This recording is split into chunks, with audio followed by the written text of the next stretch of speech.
जिना करने वालों का इंजाम। कुरान व हदीस ने जो सजा बताई वो जानकर जिस्म कांप जाए।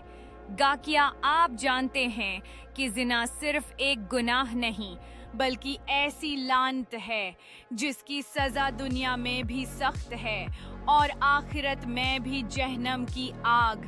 आज आप जानेंगे कि कुरान व सनत जिना करने वालों के बारे में क्या फैसला सुनाती है और नबी ने उस गुनाह की कितनी शदीद सजा बयान की है।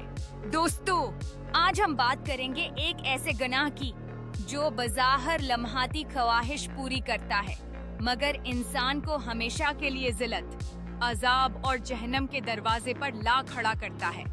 यह गुनाह है जिना, जिसके बारे में कुरान और नबी ने ऐसी सख्त वायदें सुनाई हैं कि सुनकर रूह कांप जाए।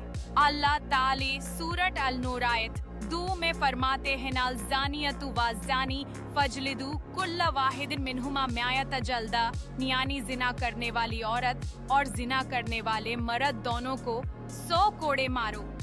ये कुरान का वाज़ेह हुक्म है, कोई सिफारिश नहीं, कोई रियायत नहीं। अल्लाह ने हुक्म दिया कि अगर जिना साबित हो जाए तो सजा लाजमी दी जाए। नबी ने फरमाया, जब कोई शख्स जिना करता है तो ईमान उससे जिद्दा हो जाता है जैसे साया जिस्म से जिद्दा हो जाता है। सही बुखारी आयत और हदीस में आता है, जिना के करीब भी ना जाओ क्योंकि यह बेहयाई है और बहुत ही बड़ा रास्ता है।